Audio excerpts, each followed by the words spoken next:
നമസ്കാരം. ക്യൂ മലയാള UK ന്യൂസിലേക്ക് സ്വാഗതം.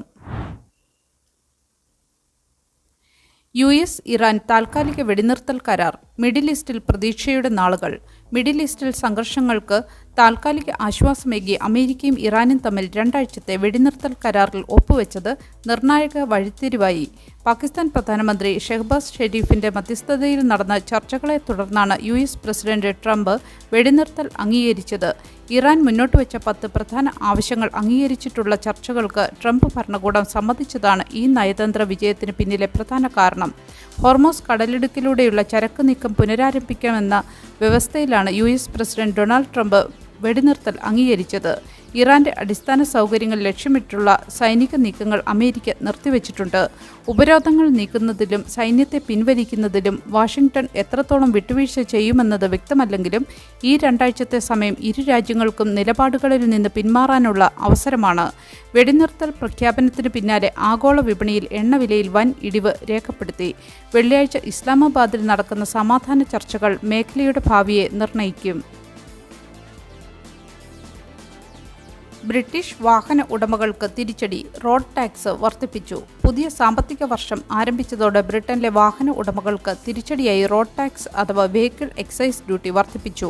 ഏപ്രിൽ 1 മുതൽ പ്രാബല്യത്തിൽ വന്ന ഈ മാറ്റം പ്രധാനമായും 2017 ഏപ്രിലിന് ശേഷം രജിസ്റ്റർ ചെയ്ത പെട്രോൾ, ഡീസൽ, ഹൈബ്രിഡ്, ഇലക്ട്രിക് വാഹനങ്ങളെയാണ് ബാധിക്കുന്നത്. നിലവിലുണ്ടായിരുന്ന £195 വാർഷിക നിരക്ക് £200 ഉയർത്തിയിട്ടുണ്ട്. ഈ നികുതി വർധനവ് ഇറാൻ അമേരിക്ക സംഘർഷത്തെ തുടർന്ന് ഇതിനോടകം ഉയർന്നുകൊണ്ടിരിക്കുന്ന ഇന്ധനവിലകൾക്കിടയിൽ സാധാരണക്കാരെ കൂടുതൽ ദുരിതത്തിലാക്കിയിട്ടുണ്ട്. കാർബൺ ഡൈ ഓക്സൈഡ് പുറന്തള്ളൽ കൂടുതലുള്ള വാഹനങ്ങൾക്ക് ആദ്യ വർഷത്തെ ടാക്സ് £560 ശരാശരി പുതിയ പെട്രോൾ കാറുകൾക്ക് £560 ശരാശരി പുതിയ ഡീസൽ കാറുകൾക്ക് £1360 ഉയരും.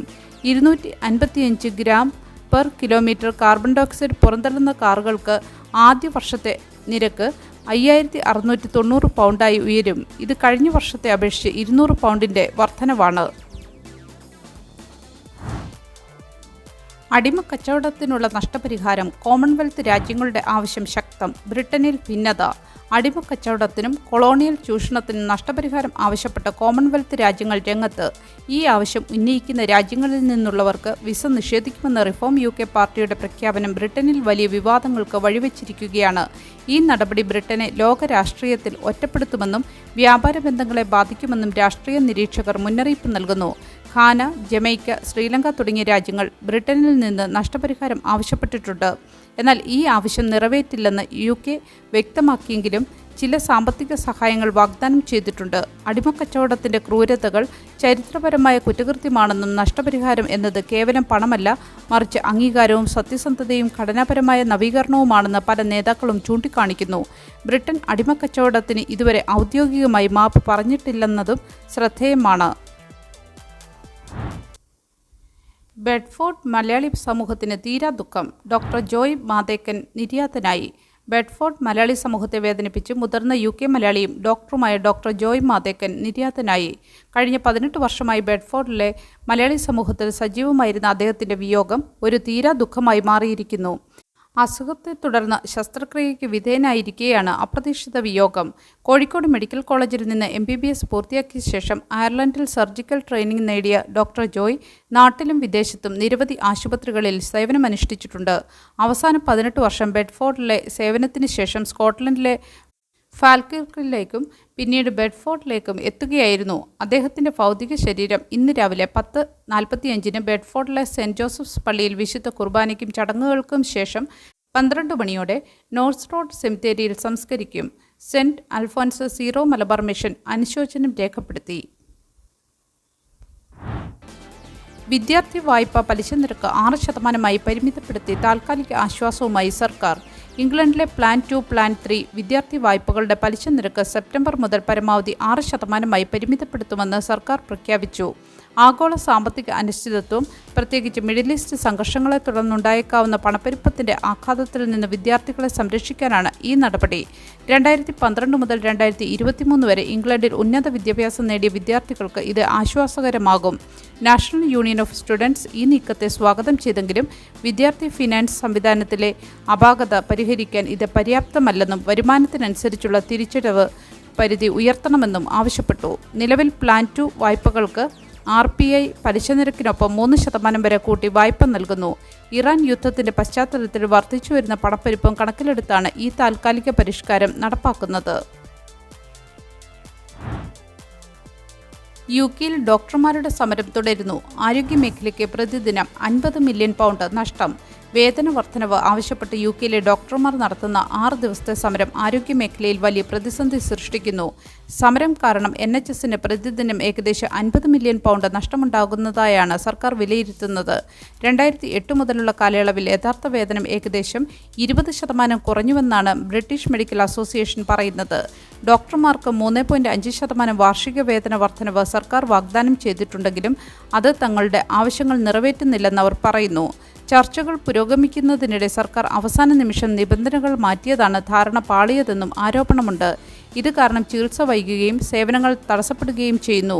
UK-യിൽ ജോലി ചെയ്യുന്ന മലയാളികളടക്കമുള്ള നഴ്സുമാർക്ക് ഈ സമരം കാരണം ജോലിഭാരം വർദ്ധിച്ചിട്ടുണ്ട്. റോയൽ മെയിലിന്റെ സേവനങ്ങൾക്ക് വില കൂട്ടി. ഫസ്റ്റ് ക്ലാസ് സ്റ്റാമ്പിന് 1.80 പൗണ്ട്. സാമ്പത്തിക ബുദ്ധിമുട്ടുകൾക്കിടെ റോയൽ മെയിൽ ഫസ്റ്റ് ക്ലാസ് സ്റ്റാമ്പിന്റെ വില വീണ്ടും വർദ്ധിപ്പിച്ചു. ഇന്നു മുതൽ പ്രാബല്യത്തിൽ വന്ന ഈ വർധനവ് അനുസരിച്ച് ഫസ്റ്റ് ക്ലാസ് സ്റ്റാമ്പിന്റെ വില 10 പെൻസ് വർദ്ധിച്ച് 1 പൗണ്ട് 80 പെൻസായി. സെക്കൻഡ് ക്ലാസ് സ്റ്റാമ്പിന്റെ വിലയും 87 പെൻസിൽ നിന്ന് 91 പെൻസായി ഉയർന്നിട്ടുണ്ട്.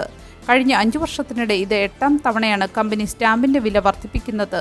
കത്തുകളുടെ എണ്ണം കുറയുന്നതും എത്തിക്കേണ്ട സ്ഥലങ്ങളുടെ എണ്ണം കൂടുന്നതും വിതരണ ചെലവ് വർദ്ധിപ്പിക്കുന്നതുമാണ് വില വർധനയ്ക്ക് കാരണമായി കമ്പനി പറയുന്നത്. ഇറാൻ യുദ്ധത്തിന്റെ പശ്ചാത്തലത്തിൽ വിതരണ ചെലവിലുണ്ടായ വർധനയും ഈ നടപടിക്ക് കാരണമായിട്ടുണ്ട്. ഒഫ്കോമിന്റെ അനുമതിയോടെയാണ് സ്റ്റാമ്പിന്റെ വില വർധന നടപ്പാക്കുന്നത്. വിമാന കമ്പനികൾ യുദ്ധപ്രതിസന്ധി മറികടക്കാൻ സർവീസ് വെട്ടിച്ചുരുക്കി നിരക്ക് വർദ്ധിപ്പിക്കുന്നു. US, ഇസ്രായേൽ, ഇറാൻ സംഘർഷത്തെ തുടർന്ന് ജെറ്റ് ഇന്ധനവില കുതിച്ചുയർന്നതോടെ ലോകമെമ്പാടുമുള്ള വിമാന കമ്പനികൾ യാത്രാ നിരക്ക് വർദ്ധിപ്പിക്കുകയും സർവീസുകൾ വെട്ടിച്ചുരുക്കുകയും ചെയ്യുന്നു.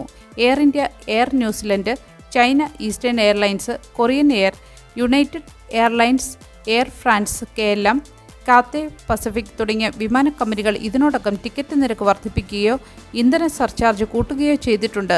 വിമാനങ്ങളുടെ പ്രവർത്തന ചെലവിൻ്റെ 20 മുതൽ 40% വരെ വരുന്നത് ഇന്ധനത്തിനാണ്. യൂറോപ്പിൽ ജെറ്റ് ഇന്ധനവില റെക്കോർഡ് ഉയരത്തിലെത്തി. ഹോർമൂസ് കടലിടുക്ക് വഴിയുള്ള ഇറാനിൽ നിന്നുള്ള വിതരണം തടസ്സപ്പെട്ടതും ഗൾഫ് മേഖലയിലെ റിഫൈനറികളുടെ പ്രാധാന്യവും വിലക്കയറ്റത്തിന് ആക്കം കൂട്ടിയിട്ടുണ്ട്. നിലവിലെ സാഹചര്യം തുടരുകയാണെങ്കിൽ ടിക്കറ്റ് നിരക്ക് ഇനിയും ഉയർന്നേക്കാമെന്നും കൂടുതൽ സർവീസുകൾ റദ്ദാക്കപ്പെട്ടേക്കാമെന്നും വിദഗ്ധർ മുന്നറിയിപ്പ് നൽകുന്നു. ഇംഗ്ലണ്ടിൽ ബ്ലൂ ബാഡ്ജ് ദുരുപയോഗം നടപടി ആവശ്യപ്പെട്ട് അധികൃതർ. ഇംഗ്ലണ്ടിൽ അർഹതയില്ലാത്തവർ ബ്ലൂ ബാഡ്ജ് പാർക്കിംഗ് പെർമിറ്റുകൾ ദുരുപയോഗം ചെയ്യുന്നതായി റിപ്പോർട്ടുകൾ പുറത്തുവരുന്നു. അംഗവൈകല്യമുള്ളവരെയും ആരോഗ്യ പ്രശ്നങ്ങളുള്ളവരെയും സഹായിക്കുന്ന ഈ സംവിധാനം ലക്ഷക്കണക്കിന് ആളുകൾ ഉപയോഗിക്കുന്നുണ്ടെങ്കിലും ഒരു വിഭാഗം ആളുകൾ വ്യാജമോ മോഷ്ടിച്ചെടുത്തതോ ആയ ബാഡ്ജുകൾ ഉപയോഗിച്ച് നിയമം ലംഘിക്കുന്നതായി കണ്ടെത്തിയിട്ടുണ്ട്. നിലവിൽ ഇംഗ്ലണ്ടിലെ ഏകദേശം 15 പേരിൽ ഒരാൾക്ക് വീതം ബ്ലൂ ബാഡ്ജ് ഉണ്ടെന്നാണ് കണക്കുകൾ സൂചിപ്പിക്കുന്നത്. 2011 ഏകദേശം 46 മില്യൺ പൗണ്ടിൻ്റെ നഷ്ടം ബ്ലൂ ബാഡ്ജ് തട്ടിപ്പ് മൂലം സംഭവിച്ചതായി കണക്കാക്കപ്പെടുന്നു. വ്യാജ ബാഡ്ജുകൾ കണ്ടെത്താനും ദുരുപയോഗം തടയാനും കൂടുതൽ ശക്തമായ നടപടികൾ സ്വീകരിക്കണമെന്ന് ഓട്ടോമൊബൈൽ അസോസിയേഷൻ പോലുള്ള സംഘടനകൾ ആവശ്യപ്പെടുന്നു. ഇത്തരം തട്ടിപ്പുകൾ യഥാർത്ഥ ഗുണഭോക്താക്കളെ ബാധിക്കുമെന്നും അവർ ചൂണ്ടിക്കാണിക്കുന്നു. നല്ലൊരു ദിവസം ആശംസിച്ചുകൊണ്ട് ഈ വാർത്താ ബുള്ളറ്റിൻ ഇവിടെ പൂർണ്ണമാകുന്നു. എല്ലാ ദിവസവും ക്യൂ മലയാള UK ന്യൂസിൽ നിന്നുള്ള വാർത്താ അപ്ഡേറ്റുകൾക്കായി കാത്തിരിക്കുക. നോട്ടിഫിക്കേഷനുകൾ ലഭിക്കുന്നതിന് ബെല്ലൈക്കൺ എനേബിൾ ചെയ്യണമെന്നും ഫേസ്ബുക്ക്, ഇൻസ്റ്റാഗ്രാം, യൂട്യൂബ് എന്നിവയിലൂടെ ക്യൂ മലയാള UK ന്യൂസ് ഫോളോ ചെയ്യണമെന്നും അഭ്യർത്ഥിക്കുന്നു.